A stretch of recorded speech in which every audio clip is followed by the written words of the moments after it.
Next step is to open geometry. So here 3D is shown already.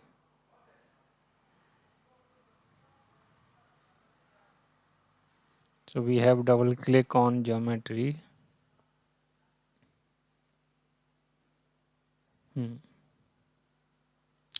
So we will go to assembly, then file, add files, then geometry, student inputs, globe valve, open.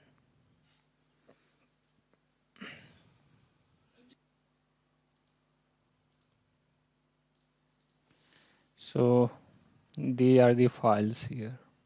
So we are closing from here and updating project here.